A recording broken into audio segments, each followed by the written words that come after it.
lang, dahil po siya ng US. So talagang, alam mo yung mga instruction niya. But kailangan ko lang maging attentive. At isa pa, pumunta ako sa isang company na wala akong kaalam-alam as a logistic person. Kasi galing ako as a reception, secretary, at napunta rin ako dati doon sa IT. Pero napunta ako doon sa isang company na hindi ko alam kung ano yung trabaho. So kailangan ko maging attentive doon sa at magpa-subject.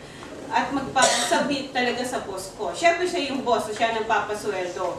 So makita natin, na halos talagang for almost how many months na sinisigawan. Sinisigawan po talaga ng boss ko. Parang, alam mo yung maraming tao tapos sisigawan ka nun. Yung parang, kailangan mo itong gawin, ano ka ba, Shari? Alam mo yung parang, sa babae, mahirap sigawan, di ba mo? Sa mga girls, di ba, mahirap sigawan ng lalaki na makakita pa ng mga may lalaki pa. Na nakikita nila kasi under ko po yung mga drivers. So yung mga drivers na yun, ako nagagawa ng schedule nila lahat. So sa akin lahat ng kasi malaki yung aking trabaho.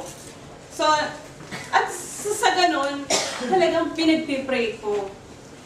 Na alam mo, nangingiyak na ako, umiyak na talaga ako eh. Pero pinagpipray ko sa Panginoon na mag-change yung heart niya. Hindi ko siya sinisigawan, hindi ko sinigawan. Hindi ako nag-react sa kanya. Kumbaga, pinag-pray ko na mag-change yung heart niya. Until now, yung boss ko, hindi na ako sinisigawan. At natutuwa ako dahil ako lang mag-isa sa room. Dahil wala akong kasama doon sa room namin. At hindi na ako ganun talaga. Wala na siyang, sinisigawan niya yung pa rin yung iba. Talagang na yata niya yon, yung manigaw. Pasalamat ako sa Panginoon at naalala ko nga yan, yung ganung word talaga, ang boss mo, na kahit pa sabihin natin, ano ka po ng Diyos bakit ako sisigawan? Diba? Sino ka ba? Hindi ka ba? Minsan nga sabi ko sa isip ko nga, Palestino, kasi sabi ko, si David ang nakakatalo sa'yo. Kaya sabi ko mga kasama ko, sino ba ang nakatalo kay Goliath? Di ba si David? Kasi Palestino yung boss ko. So makikita natin doon na kahit yung boss natin alam nyo, yung mainitin ng ulo, kailangan magpagsabi pa rin tayo. Kasi sila yung authority. So, sa 1 Peter, makita natin sa 1 Peter pa lang, Peter, an apostle of Jesus Christ, to God elect exiled, scattered throughout the provinces of Pontus, Galatia, Cappadocia, Asia, and Bithynia, who have been chosen according for knowledge of God the Father, throughout the sanctifying word of the Spirit, to be obedient to Jesus Christ, sprinkled with His blood. So ano ibig sabihin po ng verse na to? Lahat po tayo, may mga leader po tayo na cruel, di ba? Sa Egypt, yung kapanahunan noon ni Joseph, na makikita natin, napaka-cruel ng nagkaroon sila ng after Joseph, so nagkaroon ng exile, yung mga Israelites, nagkaroon ng exile, kasi plano ng Panginoon na umalis sila doon. Parang tayo rin. Kung sa Libya, siguro sa Libya, nagsialis sila, na-dispatch sila, na-exile sila. So, kalooban ng Panginoon yun. Minsan lang din natin nakikita kung ano yung kalooban ng Panginoon. Nakikita lang natin bakit nangyayari sa kanila yun. Bakit nangyayari ito sa atin? Bakit napunta ako dito? Dapat hindi ako dito. Bakit ako na-exile? Bakit ako napunta sa isang lugar na ayaw ko? Ang lang po nun, ang isang sagot lang po nun, kailangan kasi ang Lord, kung dito tayo sa comfort zone, ibig sabihin, dito lang tayo, share natin yung isang gospel. Kung na-share na natin lahat ng mga tao. Pero ang ng Diyos, yung, kumbaga yung isip niya, ay hindi natin isip. Ang gusto niya, i-spread yung gospel sa buong mundo. So, iyon yung natin. Kaya inaalaw niya yung mga gano'n na mga leadership. So, how is the Christian to interact with civil authority? In Romans 13, 1 to 3, 4, and 6, everyone must submit himself to the governing authorities, For there is no authority except that which God has established. Do you want to be free from fear of one in authority? Then do what is right, and He will commend you. For He is God's servant to do you good. But if you do wrong, be afraid, for He does not bear the sword for nothing. This is why you pay taxes, for their authority are God's servants who give their full of time to governing. Katulad ng pedestrian lines, di ba? May authority, kumbaga sila ang government ang authority. Bawal kang tumawid, hindi sa pedestrian. Bawal yan. Kumbaga isa yun sa batas. Doon sa atin, at dito rin. Pag yung hindi ka nagpa-submit, ang ibig sabihin ng magbabayad ka ng 220 o ano. So, as a Christian, kailangan natin na sumunod kung ano yung batas na ibinigay ng gobyerno. Kasi naniniwala tayo, yung batas na yun ay ibinigay rin ng Diyos para sa kanila. Para gawin yun at magkaroon ng, ibig sabihin, ma-organize, na mawala ang chaos. Kasi kung di, chaos talaga, di ba? Wala tatawid, may masasagaan, may mga aksidente. So, sa ganun rin, ang ano natin, we have to do good. Tapos, in paying taxes, kung hindi siguro tayo nagbabayad ng taxes, ano kayo mangyayari sa atin? So, wala tayong road. Puro rough road ang mangyayari. Di ba? So, ayun ang mangyayari kung hindi tayo magbayad ng mga taxes. Kung yung mga hospital, wala tayong public hospital. So, ayan ang ano natin. Kumbaga kasi talagang inordain ng Panginoon ang mga leader na yan para maging maayos. Kasama ang mga anak niya sa maging maayos doon sa lugar na kinakasakupan niya. So, practical submission to worldly authority versus eternal submission to God. So, sa Luke 20, verse 20 to 25, keeping a close watch on him, they sent spies who pretended to be honest. They hoped to catch Jesus in something he said, so that they might have him over the power and authority of the governor. So the spies questioned him. Kasi ang gusto mangyari dito, yung spies, gusto niya na, eto pala, mahuli niya si Jesus Christ na eto ay against sa gobyerno. Para meron silang i-reason out na hulihin siya. Pero ano sabi niya? Ano sabi ng spies dito? Teacher, it is right for us to pay taxes to Caesar or not? He saw through their duplicity and said to them, show me a denarius whose portrait and inscription are on it. Caesar replied, on it. Sabi ng spy, Caesar. They replied, he said to them, then give it to Caesar what is Caesar, and to God what is to God. Kita niyo yung wisdom ng Lord kung paano siya mag-answer. Kasi alam niyo, kung yung spies talaga, huhuli siya right away. Sabi, agent ka sa gobyerno, hulihin kita. Pero wala silang nakita, kahit sa pag-answer ng Panginoong Jesus, napaka-blameless. So, tingnan natin sa John 18:36. Jesus answered, my kingdom is not of this world. If my kingdom were of this world, my servant would have fought that I might not be delivered up to Jews. But now, my kingdom is not from here.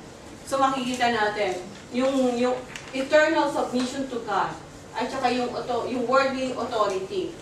So makikita natin na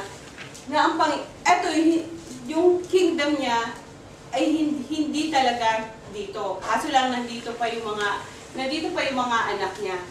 Na kaya nga sinasabi niya, kailangan natin mag-submit sa authority para lang doon sa kaayusan at ito'y kalooban ng Panginoon.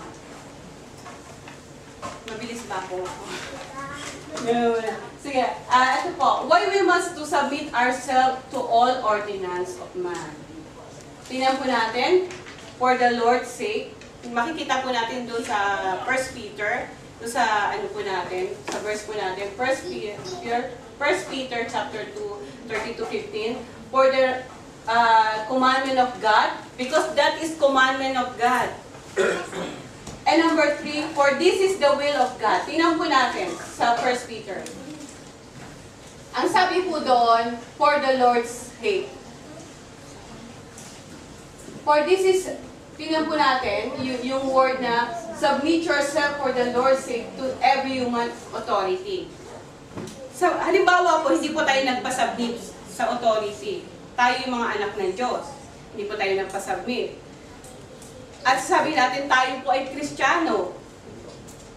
Ano ho kaya ang magiging reaction ng mga hindi Kristiyano? Mailalapit kaya natin sila sa Panginoon. Kasi, hindi po natin sila mailalapit sa Panginoon. Kasi, tayo mismo, hindi tayo nagpapasubmit. Pero kung nakikitaan tayo na nagsasubmit tayo sa authority, sino ba ang naitataas? Kundi ang Panginoong Jesus. So, ito po yun. So, tingnan po ulit natin, for the commandment of God. Ito po yung commandment niya. Submit yourself. Ito po yung word na yun. You have to submit yourself for the Lord's sake to every human authority as the supreme authority, or to governors who are sent by Him to punish those who do wrong and to commend those who do right. So, ito po yung commandment niya. Mag-submit tayo sa authority. So, ito po yun. And for this is the will of God. Ito yung kalooban ng Lord na mag-submit tayo sa authority. Kaya huwag na po tayo natin tanongin, bakit pa kalooban ng Panginoon? Alam na natin na ang Panginoon ay siya yung Diyos ng order. Kumbaga lahat ng kaayusan ay siya yung Diyos ng kaayusan. Kaya gusto niya at alam niya kung ano ang kinakatayuan natin. Kunyari sa bansang ito, alam niya kung anong kinakatayuan natin. Pero kailangan natin mag-submit sa Panginoon. Mag-submit sa authority. So, sabi dito, authority to do what? Ano gagawin natin? Obey your leaders and recognize their authority. They keep constant watch over your welfare and they have great responsibility. Try to make their work pleasure and not a painful burden. That would be no advantage to you. Sabi nga, kaya nga, huwag tayo maging burden. Kumbaga, mas maging light pa tayo doon sa kumbaga, kung ako yung mayor, ayoko na makita ko talagang nakapagpabigat ka pa, addict ka pa, ano ka pa, nagsusugalit ka, di ba? Yung para sa drama natin. Parang ikaw pa yung, ano mangyayari sa'yo? Kukulong ka, dadami na naman ang sa kulungan, marami nang papakainin sa kulungan. Yung mga ganon. So, makikita natin, tayo mga Christian, huwag po tayong maging halimbawa po tayo at huwag tayong maging pabigat. Yun lang yun. Yung parang, ayun ang dapat natin gawin bilang isang Kristiyano. Sa Hebrews 13:17, yield to those taking the lead of you and submit. For they watch for your souls, giving an account as they may do this with joy. So gawin po natin na ito may kasiyahan, lalo na po doon sa tayo po'y katulad din sa boss natin. Gawin natin, sige, kahit sisigawan po tayo, gawin natin na mayroong joy. Hindi po yung para sa atin, kundi para sa Panginoon. Na later on sabi niya, bakit ikaw hindi ka nagre-react ng gano'n?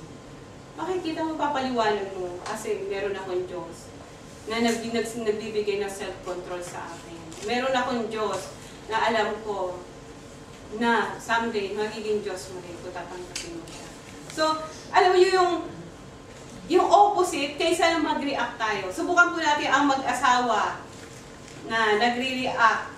Yung para bang nagka-clash agad. Ano mangyayari? Ay di, away na.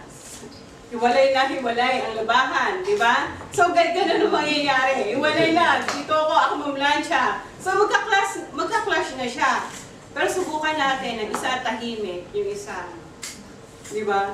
Di ba bang ano mangyayari? Magsusoften yung kanyang puso, yung heart niya. So, ayun po. So, tingnan. When and only when not to obey the authority of this word.